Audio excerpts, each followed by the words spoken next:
Assalamualaikum warahmatullahi wabarakatuh. Selamat siang para mahasiswa dan mahasiswi semua. Pada siang hari ini kita akan melanjutkan tutorial kita yang keempat ya, pada mata kuliah matematika. Nah, jadi pada pertemuan sebelumnya kita sudah membahas materi tentang persamaan dan pertidaksamaan linier. Nah, jadi Ibu lihat di sini yang sudah hadir pada tutorial kali ini ada 19 orang mahasiswa ya. Jadi masih ada 4 orang lagi yang belum hadir. Kita masih menunggu ini. Mungkin lagi berusaha untuk masuk ke link Microsoft Teams-nya atau link Zoom-nya. Nah, jadi Ibu akan menyapa mahasiswa dan mahasiswi semuanya satu persatu. Dan Ibu mohon untuk pada saat jalannya tutorial ini semuanya aktif membuka videonya ya. Jadi biar kita sama-sama melaksanakan tutorial ini dengan lancar. Nah, jadi pada materi sebelumnya kita sudah membahas tentang persamaan dan pertidaksamaan linier. Nah, coba Ibu Nesa. Nah, mungkin Ibu Nesa masih ingat ya materi kita sebelumnya di pertemuan 3. Coba Ibu Nesa jelaskan kembali apa itu persamaan linier. Ya, silakan Ibu Nesa. Ya, betul sekali. Persamaan linear itu adalah persamaan yang memuat variabel berpangkat 1. Ya, betul sekali penjelasan dari Ibu Nesa. Jadi, perbedaan dari persamaan linear dan pertidaksamaan linear adalah terletak pada tanda persamaan atau pertidaksamaannya ya. Itu sudah kita bahas pada minggu lalu. Nah, jadi pada minggu ini kita akan melanjutkan materi kita ke modul berikutnya, yaitu mengenai pola dan barisan bilangan ya, pola dan barisan bilangan. Jadi Ibu persilakan kelompok yang bertugas pada hari ini adalah kelompoknya si Pak Rusdi ya, silakan Pak Rusdi untuk mempersiapkan diri. Ibu berikan waktu 15 menit, silakan presentasikan materinya terlebih dahulu dan untuk yang lain menyimak dan nanti tentunya untuk menanggapi ya hasil presentasi dari kelompoknya Pak Rusdi. Ya. Pada Pak Rusdi dipersilakan untuk mempresentasikan materinya.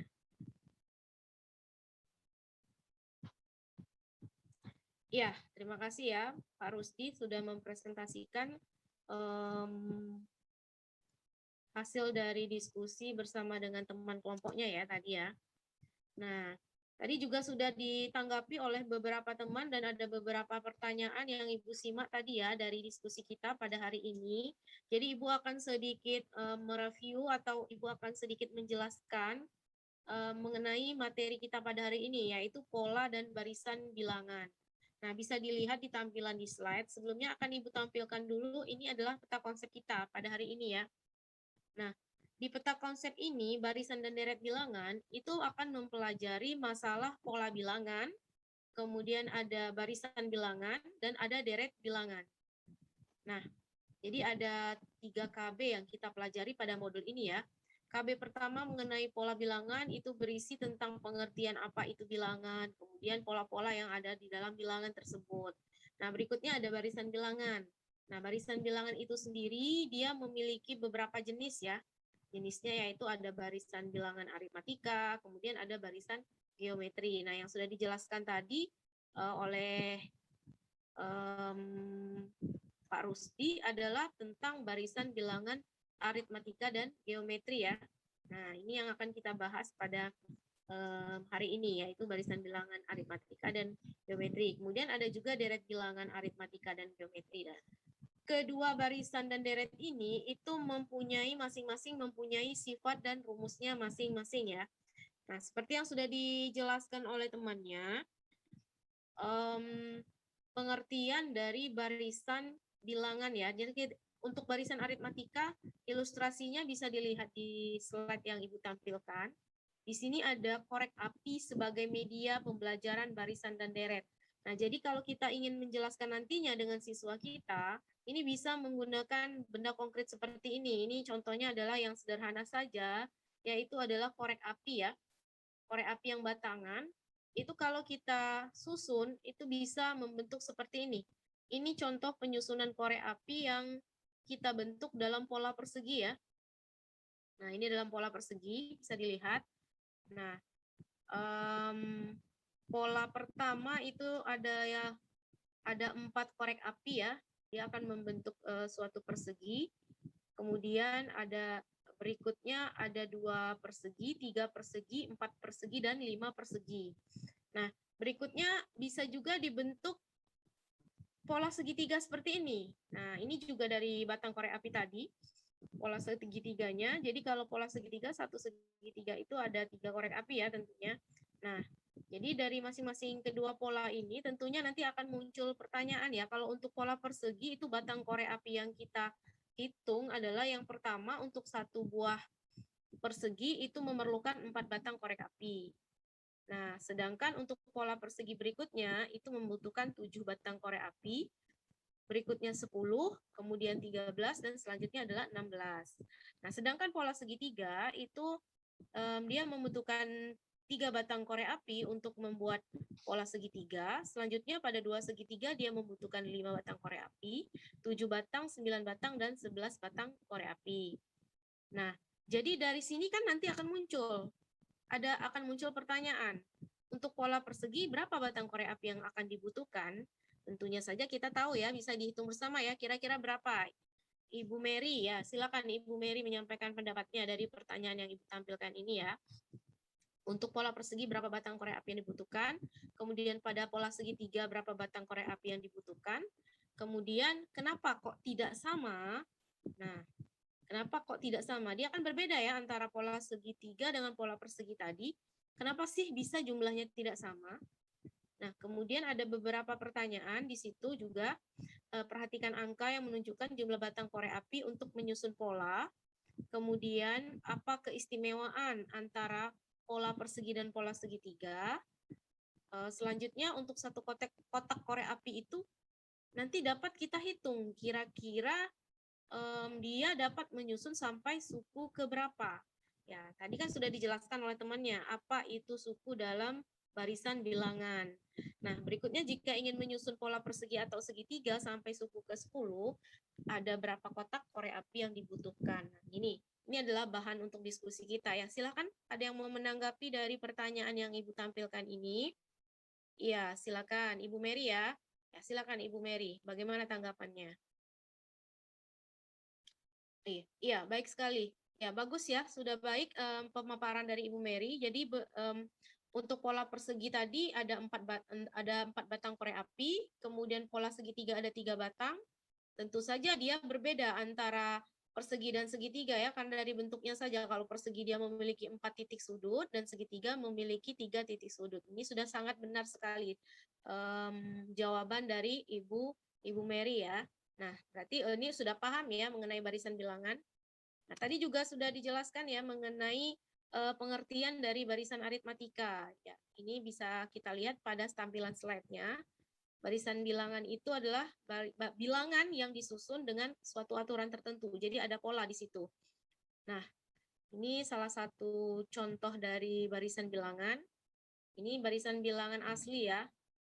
1, 2, 3, 4, dan 5. Nah, berikutnya. Nomor 2, mungkin ada yang tahu ini barisan bilangan apa? 0, dari 0, 1, 2, 3, dan 4. Ya. Ya, betul sekali. Ini adalah barisan bilangan asli. Nah, selanjutnya ada 1, 3, 5, 7, 9. Ya, ini barisan bilangan apa? Ya, betul. Ini adalah barisan bilangan ganjil ya. Nah, kemudian berikutnya 2, 4, 6, 8, 10. Ya, betul. Ini adalah barisan bilangan genap.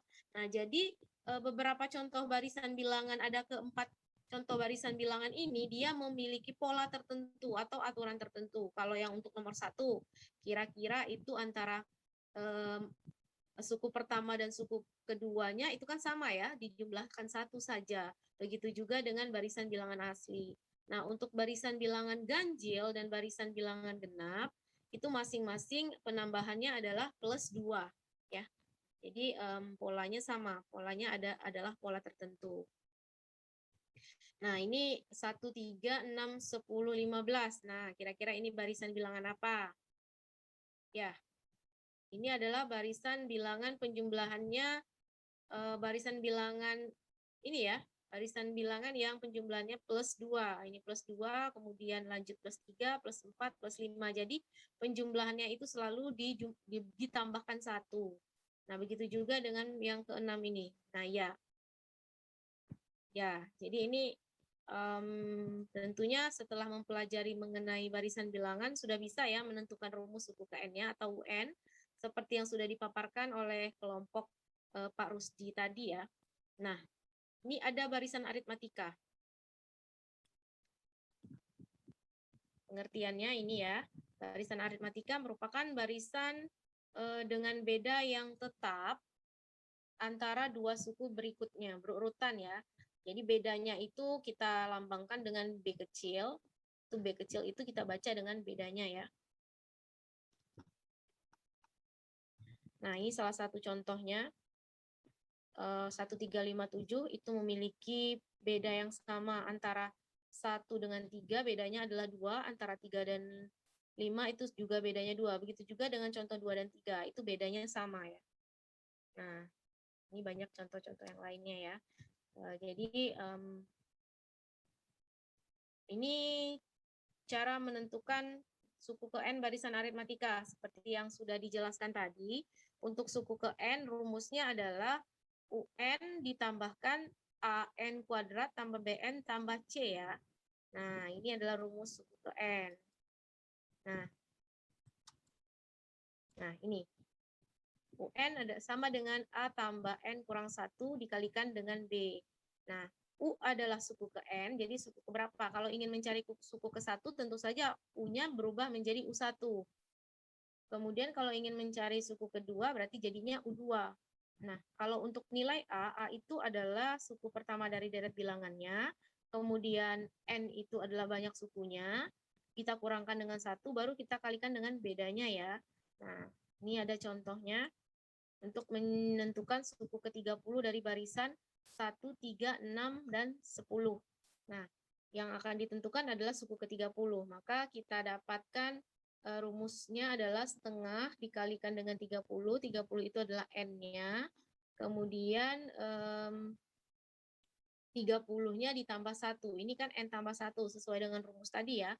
30 kita bagi 2 hasilnya 15, 30 ditambah 1 hasilnya adalah 31. Sehingga kita kalikan menjadi 465 sehingga didapatkan suku ke-30 dari barisan 1, 3, 6, 10 adalah 465. Jadi dengan menggunakan rumus suku ke N ini kita bisa menentukan suku-suku berikutnya ya. Suku ke-30 bahkan sampai suku ke-100 pun dengan menggunakan rumus ini bisa kita peroleh dengan cepat hasil dari rumus suku KN-nya. Nah, selanjutnya tadi juga dijelaskan mengenai barisan geometri ya. Nah, yang membedakan barisan geometri dengan aritmatika adalah kalau geometri, kalau aritmatika dia mempunyai beda yang sama, sedangkan kalau geometri dia punya rasio. Rasio itu adalah pembandingnya ya. Pembandingnya itu selalu sama atau selalu tetap. Ya. Nah, dan selalu dilambangkan dengan R. Nah, ini salah satu contoh dari barisan geometri.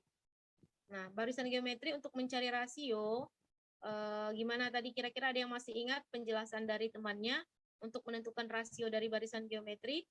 Ya, benar. Rasio adalah kita membagi suku keduanya dibagi dengan suku pertama ya. Jadi kalau untuk contoh ini, suku pertamanya 1, suku keduanya 3, maka rasionya adalah U2 dibagi dengan U1. 3 dibagi 1. Maka rasio atau R-nya adalah 3. Nah, contoh yang kedua, 1, 2, 4, 8. Kita lihat rasionya berapa? Rasionya, ya siapa yang bisa? Ya betul sekali, rasionya adalah 2 untuk contoh nomor 2 ini ya. Nah, ini ada salah satu contoh lagi. Kita bisa menentukan rasio dari barisan geometrinya. Tinggal kita bagi ya, U2 dibagi dengan U1. Nah, sedangkan ini adalah rumus suku ke N-nya ya. Untuk mencari suku ke N geometri adalah dengan menggunakan rumus UN atau suku ke N, A dikalikan dengan rasio dipangkatkan dengan N kurang 1. Nah, jadi dengan menggunakan rumus ini kita bisa mengerjakan contoh soal ini ya. Nah, silakan ada mungkin ada yang mau mencoba menjelaskan untuk contoh 1. Ya, bagus. Ya, jadi untuk memperoleh nilai U10 itu kita cari rasio dulu sehingga didapatlah U10-nya adalah 19,683. Nah, itu adalah pemaparan materi kita pada hari ini ya. Tadi presentasinya sangat baik, kemudian tanggapan dari teman-teman yang lain juga sangat baik. Jadi Ibu sangat mengapresiasi sekali ini kelompoknya Pak Rusdi. Jadi untuk kelompok berikutnya mungkin lebih ditingkatkan lagi dalam segi penyajian, mungkin akan bentuk penyajiannya lebih baik lagi ya. Kemudian ini ada tugas partisipasi untuk minggu depan, silakan dikerjakan dan bisa dikumpulkan melalui LMS ya. Nanti akan Ibu tampilkan juga soalnya di LMS, silakan dikerjakan dan dikumpulkan tepat waktu sebelum perkuliahan minggu depan kita mulai, dan juga ada tugas wajib 2 yang harus kalian kerjakan ya. Silakan nanti dikumpulkan melalui LMS-nya. Nah, jadi Ibu minta 1 orang untuk menyimpulkan materi kita. Mungkin ya silakan Ibu Tiwi ya. Ya, silakan disimpulkan. Ya, baik itu ya. Jadi setelah kita mempelajari materi kita pada hari ini, kita bisa mengetahui apa itu barisan aritmatika, kemudian barisan geometri, membedakan antara suku n barisan aritmatika dan barisan geometri. Nah, jadi di pertemuan berikutnya, materi kita selanjutnya adalah mengenai ini ya, materi tentang geometri yang barisan dan deretnya lagi. Jadi yang hari ini kita mempelajari barisan dan barisan aritmatika dan geometri, minggu depan kita akan membahas tentang deret aritmatika dan deret geometri. Jadi silakan modulnya dibaca, kemudian dipersiapkan lagi kelompok yang mempresentasikan di minggu depan. Jadi untuk perkuliahan hari ini Ibu cukupkan dulu sampai di sini.